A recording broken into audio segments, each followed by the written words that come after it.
Welcome to Shukla study point. आप सभी का स्वागत है आपके अपने YouTube channel Shukla study point में। मैं शिवम शुक्ला आप सभी दोस्तों का हार्दिक स्वागत करता हूं। आप लोगों के लगातार कमेंट्स आ रहे थे फिफ्थ और सिक्स सेमेस्टर को लेकर के, यानी थर्ड ईयर को लेकर के बहुत सारे प्रश्न आपके मन में बन रहे थे। कौन कौन से प्रश्न बन रहे थे, आज ही की वीडियो के माध्यम से आपके सारे प्रश्न जो होंगे उन सभी के उत्तर आपको इस वीडियो के माध्यम से मैं देने का प्रयास करूंगा। ठीक है, सबसे पहला प्रश्न आपका क्या बनता था? सबसे पहला प्रश्न यही है कि भाई बीए जो थर्ड ईयर है उसमें कितने सब्जेक्ट आपके होंगे। तो मैं लिख ले रहता हूं सबसे पहला प्रश्न, कितने सब्जेक्ट होंगे। ठीक है, कितने विषय, ठीक है, कितने विषय होंगे। दूसरा प्रश्न आपका था कि क्या जैसे हमने जो है बीए थर्ड ईयर में जैसे पहले बच्चे एक सब्जेक्ट बच्चों को छोड़ना पड़ता था, दो ही सब्जेक्ट पढ़ने पड़ते थे मुख्य विषय में, ठीक है, एक सब्जेक्ट उनको छोड़ देना पड़ता था। तो क्या इस बार भी सेमेस्टर प्रक्रिया में आपको एक सब्जेक्ट छोड़ना पड़ेगा? तो उसको हम देखेंगे। यानी जो विषय है, विषय को छोड़ने का मैटर, और अगर विषय को छोड़ने का मैटर है तो कौन सा विषय छोड़ा जाए इस पर भी मैं चर्चा करूंगा, विषय छोड़ने को लेकर के। ठीक है, ये दूसरा प्रश्न हो गया। तीसरा प्रश्न आपका था, मैं लिख रहा हूं ताकि जो है ए पॉइंट टू पॉइंट हम चर्चा करते चले। ठीक है, तीसरा प्रश्न आप लोगों के बहुत सारे आ रहे थे कि भाई कितने पेपर होंगे, मतलब एक सब्जेक्ट के कितने पेपर होंगे। ठीक है, कितने प्रश्न पत्र होंगे, यानी पेपर। ठीक है, कितने प्रश्न पत्र होंगे। तो ये हो गया प्रश्न, तीन प्रश्न। चौथा प्रश्न आप लोगों का ये था, चौथा प्रश्न ये था कि क्या को करिकुलर जो होता है कोर्स, क्या फिफ्थ और सिक्स सेमेस्टर में भी को करिकुलर आपको पढ़ना पड़ेगा, यानी अनिवार्य प्रश्न पत्र। तो क्या अनिवार्य जो प्रश्न पत्र होता है, ठीक है, अनिवार्य प्रश्न पत्र वो आपको पढ़ना है कि नहीं पढ़ना है, प्रश्न पत्र। ठीक है, तो अनिवार्य प्रश्न पत्र का जो आपका प्रश्न था उस पर चर्चा करेंगे, अनिवार्य प्रश्न पत्र के बारे में और आपको जानकारी देंगे क्या होता है, कैसे होता है। हाँ, चौथे प्रश्न आपके ये पूछे जा रहे थे कि सर जी पासिंग मार्क्स कितना रहेगा थर्ड ईयर की परीक्षा में, और first year second year in सभी के बारे में बता दूंगा, साथ ही साथ पासिंग मार्क्स के बारे में क्या होता है, पासिंग मार्क्स का फंडा पूरा समझा दूंगा। ठीक है, तो यहां पर हम समझेंगे जो पासिंग मार्क्स होता है आपका, ठीक है, पासिंग मार्क्स, तो इसके बारे में हम चर्चा कर लेंगे। ठीक है, इसके अलावा और कुछ आपका प्रश्न जो है वो जो रह गया होगा अभी हम उसी साथ ही साथ पूरा डिटेल में बताएंगे। तो आपके तमाम प्रकार के जो प्रश्न मन में चल रहे हैं उन समस्त प्रश्नों का जो हल होगा वो आपको मिल जाएगा। इसके अलावा और भी प्रश्न आपसे, मतलब और भी प्रश्न थे कि भाई क्या, एक बात और, छठा प्रश्न आप लिख लीजिएगा माइनर सब्जेक्ट को लेकर के। माइनर सब्जेक्ट का क्या फंडा होता है, मेजर सब्जेक्ट का क्या फंडा होता है, मेजर क्या होता है, आप लोग जान ही चुके होंगे मेजर के बारे में। ठीक है, तो इन सभी चीज़ों के बारे में हम चर्चा करें, माइनर, मेजर, मुख्य, इलेक्टिव, ये सब क्या होते हैं, ये सब हम चर्चा कर लेंगे इसमें। ठीक है, तो बिल्कुल आपको परेशान होने की, घबराने की बिल्कुल भी आवश्यकता नहीं है। शुक्ला स्टडी पॉइंट के माध्यम से आप विधिवत तरीके से हर एक चीज़ को समझेंगे। आपको बता दूं, अगर इसी प्रकार से इन्फॉर्मेटिव वीडियो आपको चाहिए तो आप शुक्ला स्टडी पॉइंट को सब्सक्राइब करें, और हमारा दूसरा चैनल है बीए क्रैकर, उसको भी सब्सक्राइब करें। वहां पर भी इसी प्रकार से इन्फॉर्मेटिव वीडियो अब वहीं पर मिलने वाली है आपको, बीए क्रैकर पर।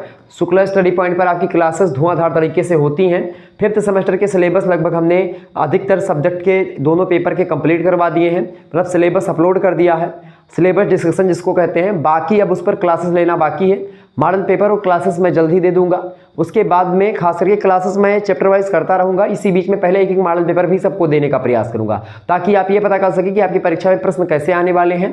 तो ऑब्जेक्टिव मॉडल पेपर भी दूंगा और लिखित मॉडल पेपर भी दूंगा। ठीक है, तो चिंता मत करिएगा, विधिवत तरीके से अब की बार हम तैयारी करने वाले। एक विशेष रणनीति अब की सत्र में हम लोग अपनाने वाले हैं, और उसी रणनीति के साथ हम लोग आगे बढ़ेंगे, क्योंकि रणनीति ही निर्णायक है। और उसी रणनीति के साथ हम लोग आओ चले मिला के हाथ सभी लोगों के साथ, महत्वपूर्ण प्रश्नों के साथ, तो हम इसी प्रकार से आगे बढ़ने वाले हैं। तो आपका काम क्या बनता है कि इस वीडियो को सभी दोस्तों तक पहुंचा दीजिए, और हमारे चैनल से जुड़ करके आप अच्छी से अच्छी तैयारी कर सकते हैं। पिछले लगभग 6 वर्षों से मैं बीए की परीक्षा में पढ़ा रहा हूं, मतलब बीए वालों की तैयारी करवा रहा हूं, और निश्चित तौर पर आप लोगों के लिए ऐसे आगे तैयारी करवाता रहूंगा। चलिए अब इन प्रश्नों पर हम चर्चा कर लेते हैं कि भाई सबसे पहला प्रश्न आपका क्या है। पहला प्रश्न है कि भाई कितने विषय होंगे। ठीक है, कितने विषय, ओके, हम विषय की बात कर लेते हैं। सबसे पहली बात, बीए थर्ड ईयर की अगर बात की जाए, देखिए इसी प्रश्न में ही इस प्रश्न का उत्तर आपको मिल जाएगा। तो अब की बार अगर बताऊं विषय छोड़ने की बात, इसको चर्चा करते हैं, बस अपने आप क्लियर हो जाएगा कितने विषय होंगे, कितने पेपर। देखिए अब की बार क्या है, जैसे बीए थर्ड ईयर में आप पहले पढ़ते थे तो एक विषय आपको बीए थर्ड ईयर में छोड़ना पड़ता था, ठीक है, 2 विषय आपको पढ़ने पड़ते थे, लेकिन सारा मैटर अब चेंज हो चुका है। लेकिन फिर भी बीए थर्ड ईयर में आपको एक सब्जेक्ट छोड़ना पड़ेगा। एक सब्जेक्ट छोड़ेंगे जब आप, मतलब कि जैसे 3 मुख्य विषय आपके थे, देखिए अब यहाँ पर मुख्य विषय समझिए, पहले आपके मुख्य विषय में 3 मुख्य विषय थे, यानी मेजर, जिसको आप मुख्य कहते हैं उसी को मेजर कहते हैं, ठीक है। तो मेजर आपका कितना था, 3 विषय मेजर था। इसके अलावा अगर बात की जाए, एक आपका माइनर सब्जेक्ट था। अच्छा, माइनर सब्जेक्ट जो था इसका क्या फंडा था, माइनर सब्जेक्ट के का जो फंडा था, अब यहीं पर इसका भी उत्तर आपको मिल जाएगा। देखिए माइनर वाला जो आपका फंडा था, माइनर में क्या होता था कि भाई सम सेमेस्टर में माइनर की परीक्षा हुआ करती थी। किसमें, किस सेमेस्टर में भैया, नहीं विषम सेमेस्टर में। सम सेमेस्टर में माइनर की परीक्षा नहीं होती है। देखिए यहाँ पर समझिए, सम सेमेस्टर में माइनर की परीक्षा नहीं होती है, विषम सेमेस्टर में माइनर की परीक्षा आपकी होती है। यानी कि अब आपका सम सेमेस्टर क्या है और विषम सेमेस्टर क्या है। देखिए सम सेमेस्टर में आपका आ जाएगा सेकेंड सेमेस्टर, ठीक है, आपका आ जाएगा 4th सेमेस्टर, और आपका आ जाएगा इसी में 6th सेमेस्टर, ठीक है, यानी लास्ट सेमेस्टर, ठीक है। और यहाँ पर आपका जो विषम सेमेस्टर है जो बचा, यानी कि 3rd सेमेस्टर, ठीक है, 5th सेमेस्टर, और आपका हो जाएगा 1st सेमेस्टर। यहाँ पर मैं, चलिए यहाँ पर मैं थोड़ा यहाँ पर फर्स्ट लिख दीजिए, चलिए कोई बात नहीं, ठीक है। तो 1st सेमेस्टर ये, यानी 1st semester, 3rd semester, 5th semester, ये आपका जो है विषम सेमेस्टर कहलाता है। और सम सेमेस्टर जो आपका कहलाता है वो कहलाता है 2nd, 4th और 6th, ठीक है। तो ये 2 सेमेस्टर आपको, मतलब कि ये टाइप हो गए सेमेस्टर के। तो सेमेस्टर एग्जाम्स जो होते हैं, एक सम सेमेस्टर एक विषम सेमेस्टर।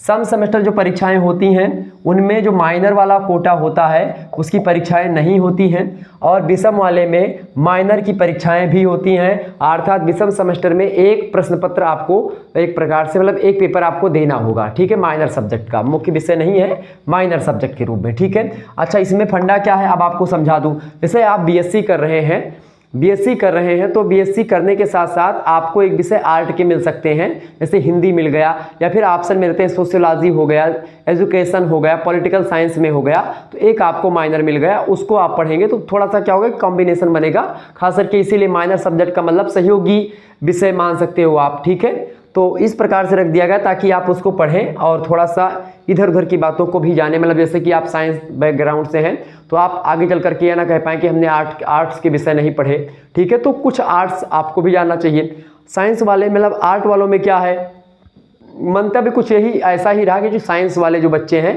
वो आर्ट विषय नहीं पाते थे, तो ऐसी स्थिति में उनको उनके लिए भी कुछ व्यवस्था करनी थी, तो यही सारी चीज़ें की गई। तो माइनर जो सब्जेक्ट है आपका वो आपको केवल 3rd सेमेस्टर, 5th सेमेस्टर और 1st सेमेस्टर में देने हैं। अच्छा, प्रश्न यहाँ पर उठता है कि क्या सर जी अब की बार, मतलब 5th सेमेस्टर में हमको माइनर देना पड़ेगा? बिल्कुल, माइनर की परीक्षा 5th सेमेस्टर में होगी, चूंकि 1st सेमेस्टर में माइनर आपने दिया होगा, 3rd सेमेस्टर में दिया है, यानी कि अब 5th सेमेस्टर में भी आपको एक माइनर पेपर देना होगा, ठीक है। तो एक तो ये फंडा हो गया। अब इसी माइनर में मैं एक चीज और आपको बता दूं, जो अनिवार्य प्रश्न पत्र का फंडा, इसको भी समझते हैं। अभी कितने विषय हैं वो क्लियर कर देंगे।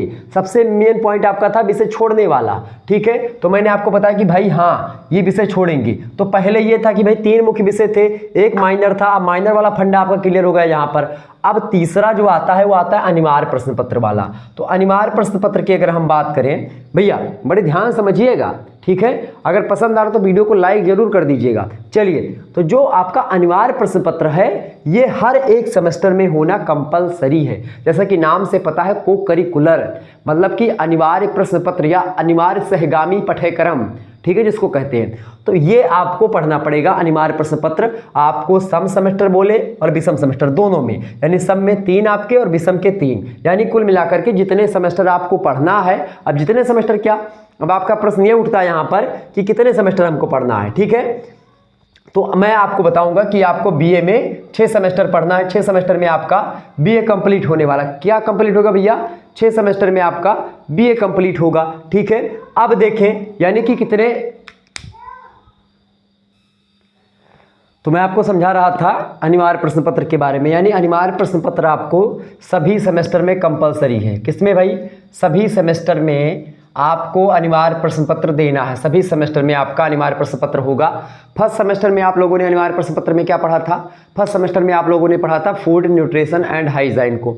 सेकंड सेमेस्टर में आप लोगों ने क्या पढ़ा, फर्स्ट एड एंड हेल्थ का आप लोगों ने पढ़ा, ठीक है। तो आपने थर्ड सेमेस्टर में human values and environmental studies के बारे में पढ़ा। आपने किससे अगला जो सेमेस्टर आता है फोर्थ सेमेस्टर में आप लोगों ने क्या पढ़ा, फोर्थ सेमेस्टर में आपने फिजिकल एजुकेशन एंड योगा के बारे में समझा। इसी प्रकार से फिफ्थ और सिक्स्थ सेमेस्टर में भी आपको अनिवार्य प्रश्न पत्र पढ़ना पड़ेगा, ठीक है, ये बात ध्यान रखिएगा। अच्छा, जो फिफ्थ और सिक्स्थ का है उसका सिलेबस, फिफ्थ सेमेस्टर का सिलेबस मैंने दे दिया है कि आपको क्या पढ़ना है, और सिक्स्थ सेमेस्टर में भी मैंने उसके नेम के बारे में आपको बता दिया है, तो आप लोग उसको जरूर देख लीजिएगा, ठीक है। तो चर्चा करते हैं आगे। तो यहाँ पर आपको सभी सेमेस्टर में पढ़ना है क्या भाई, अनिवार्य प्रश्न पत्र जो होता है वो सब पढ़ना है, और जल्दी मैं फिफ्थ सेमेस्टर का जो अनिवार्य प्रश्न पत्र है उसका मॉडल पेपर देने वाला हूँ, ठीक है। और सिक्स सेमेस्टर में जब पहुँचेंगे तो हम लोग देखेंगे उसको, ठीक है। तो ये हो गया, यानी सभी सेमेस्टर में आपको अनिवार्य प्रश्न पत्र भी देना है।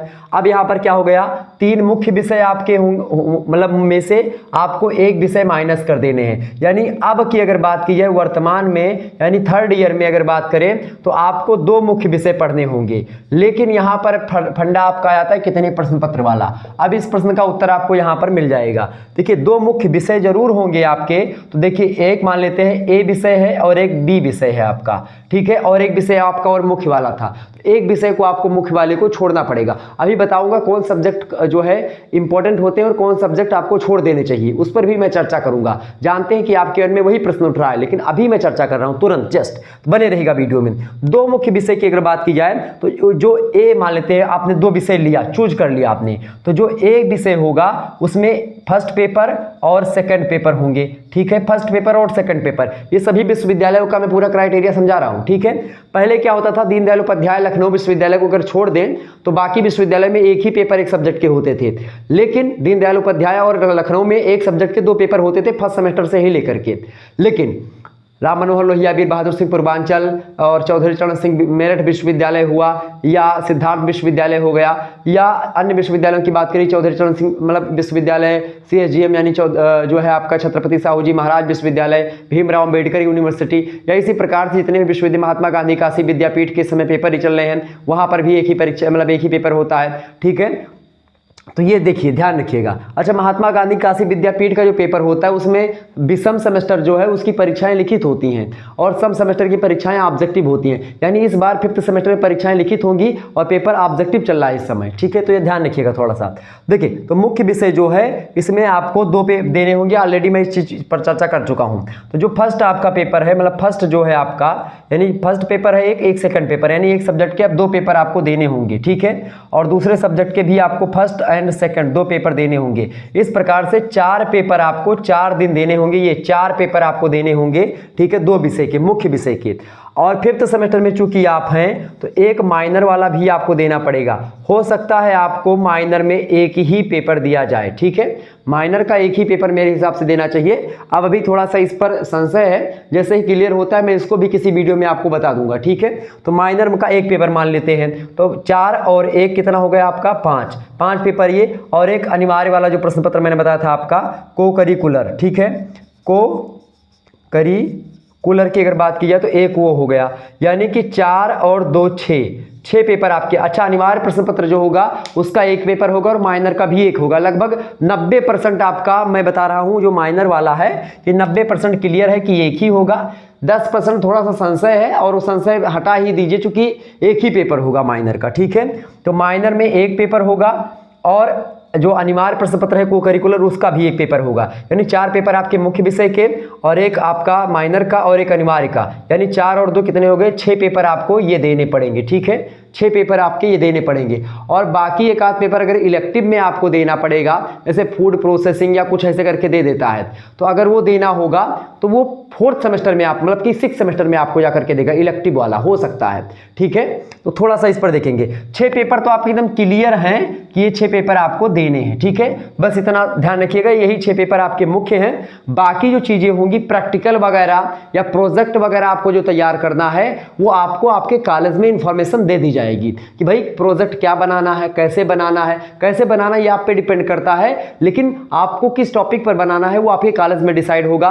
क्या प्रोजेक्ट बनाना है, कैसे क्या बनाना है, ये आपके कॉलेज में ही आपके टीचर लोग बता देंगे। अगर नहीं हुआ तो मैं एक प्रोजेक्ट के बारे में बताऊंगा कि प्रोजेक्ट तैयार कैसे किया जाता है, ठीक है, प्रैक्टिकल फाइल में प्रैक्टिकल जो होता है आप सभी ने प्रैक्टिकल दिया ही होगा, ठीक है। प्रैक्टिकल आप जाकर के कॉलेज में लिख ही देते हैं, या जो सर प्राइवेट कॉलेज है वहाँ पर तो वैसे आप देखते होंगे, तो वहाँ पर टीचर से बात करेंगे, वो बता देंगे कैसे क्या होता है, वो उनका जो है मैटर है। बाकी ये जो मैटर है 6 विषय वाला, ये मेरा मैटर है, तो इस पर मैं आपको विधिवत तरीके से पढ़ाई करवाऊंगा, तैयारी करवाऊंगा। तो ये तो रही 5th सेमेस्टर की बात। लेकिन जब आप 6th सेमेस्टर में जाएंगे तो यही जो माइनर वाला है ये घट जाएगा, उसके स्थान पर हो सकता है एक आध इलेक्टिव विषय आपको मिल जाए, ठीक है, हो सकता है। अब जैसे आगे बढ़ेंगे हम और चीजें जानकारी देंगे।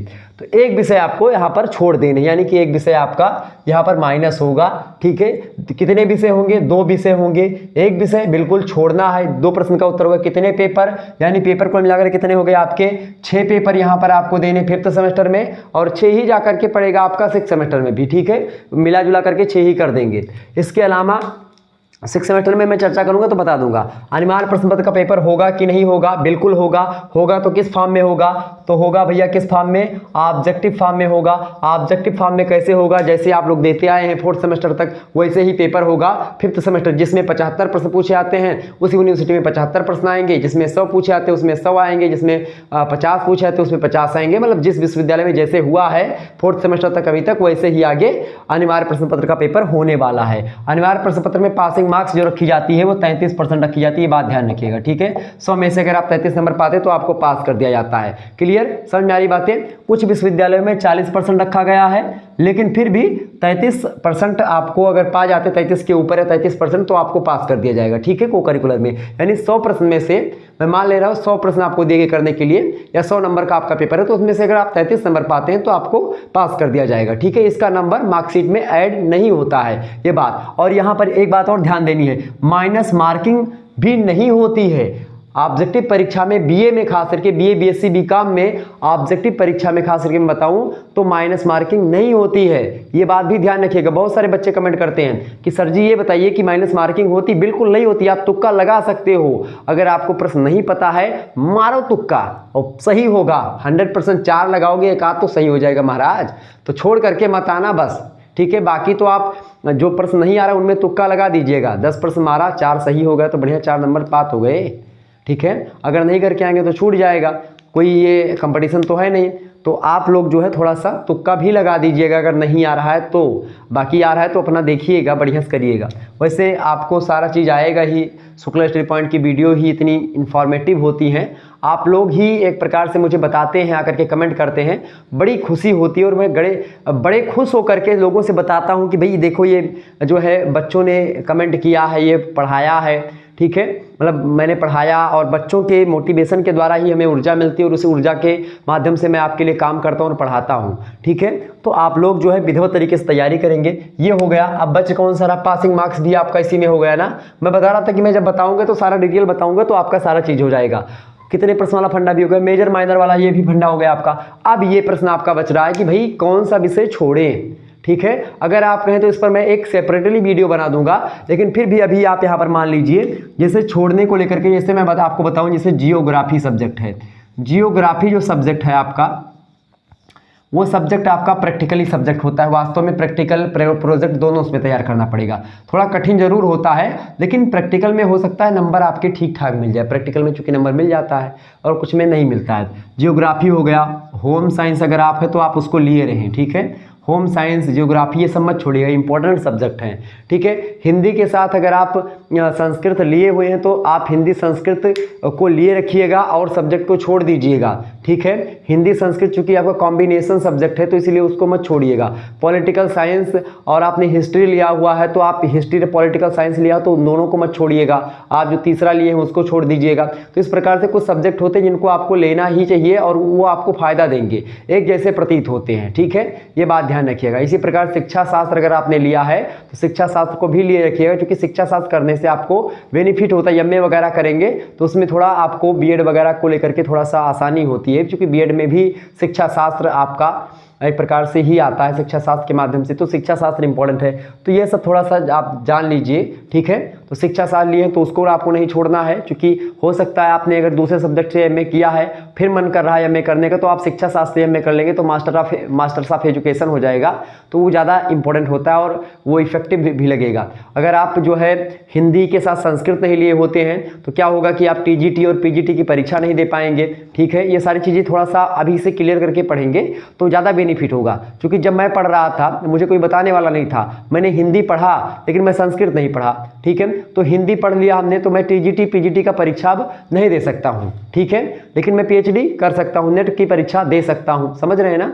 तो आप अगर नहीं भी लिए तो नेट की परीक्षा आप दे सकते हैं, लेकिन नेट क्या होगा, थोड़ा बड़े लेवल का होगा। प्रोफेसर बनते हैं नेट की परीक्षा अगर क्वालिफाई करते हैं, जीआरएफ क्लियर हो जाता है, एडमिशन होता है पीएचडी में, फिर उसके बाद में एडमिशन के बाद में 5 साल तक आप शोध करते हैं, पीएचडी क्लास लेते हैं, फिर उसके बाद में आप अपना जो है जो शोध ग्रंथ होता है उसको देते हैं, फिर उस पर कार्य होता है और उसको जांच परख करके आपको असिस्टेंट प्रोफेसर बनाया जाता है। 10 सालों के बाद में आप असिस्टेंट प्रोफेसर से प्रोफेसर हो जाते हैं। आपको बता दूं जो आगे अगर डॉक्टर लिखा, किसी टीचर के आगे अगर डॉक्टर लिखा है, ठीक है, डॉक्टर लिखा होता है और एक लिखा होता है प्रोफेसर, ठीक है, और एक लिखा होता है क्या भाई, आचार्य।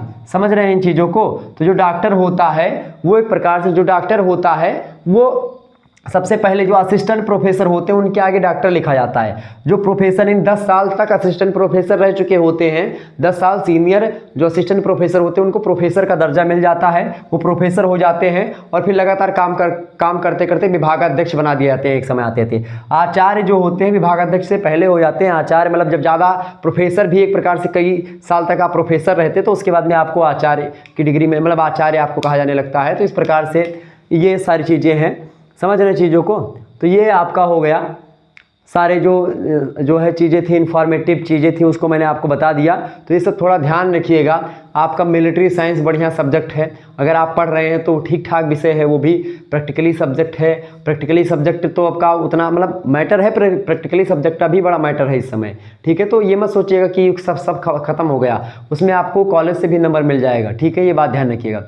तो क्लियर हो गई सारी चीज़ें। अब जो भी आपके और डाउट्स हैं दिमाग में वो आप लोग कमेंट करिएगा, और कमेंट करेंगे तो उसके उत्तर को मैं मतलब कमेंट को देखूंगा, और उस कमेंट के साथ अगर मैं रिप्लाई नहीं दे रहा हूं इसका मतलब ये मत समझिएगा कि शुक्ला सर जी वो जान नहीं पा रहे हैं। मैं अगर आपका जो है लव पॉइंट जो होता है मैंने आपको दे दिया, जो हार्ट वाला होता है यूट्यूब पे, उसको अगर मैंने आपको दे दिया, इसका मतलब समझ लीजिए कि आपका कमेंट मैंने पढ़ लिया। और वो कोई देता नहीं है, मतलब वो और कोई नहीं देता कि मैंने आदमी कर रखा है कि भाई वो उस पर करेगा, इतना ज़्यादा मैं वो नहीं हूँ। मैं आपके कमेंट को खुद पढ़ता हूँ, ये बात ध्यान रखिएगा। मैं खुद आपके कमेंट को पढ़ता हूँ और उसका रिप्लाई खुद ही देता हूँ। ठीक है, और एक बात और ध्यान रखिएगा, अगर किसी का रिप्लाई मैं नहीं देता हूँ इसका मतलब ये नहीं कि उसका मैंने पढ़ा नहीं, उसका पढ़ा है और उसके बाद में उसका रिप्लाई वीडियो के माध्यम से आएगा, वो भी बीए करेकर यूट्यूब चैनल पे या शुक्ला स्टडी पॉइंट पे, इन्हीं दोनों चैनल पर आपका आता रहेगा। तो आप दोनों चैनल को हमारे सब्सक्राइब कर लीजिएगा। धन्यवाद, मिलते हैं नेक्स्ट वीडियो में, तब तक के लिए जय हिंद जय भारत। एक बात और मैं आपको बता दूं, अगर आप में से कोई छात्र हैं, हालांकि चलिए अभी आपको इन्फॉर्मेटिव वीडियो ये तो आप देख लीजिएगा, ठीक है, वो इन्फॉर्मेशन बाद में हम दे देंगे। एक इन्फॉर्मेशन देनी थी, हालांकि मैं वो दे चुका हूँ ऑलरेडी। चलिए फिर धन्यवाद, मिलते हैं नेक्स्ट वीडियो, तब तक के लिए जय हिंद जय भारत। तब से का बहुत बहुत धन्यवाद।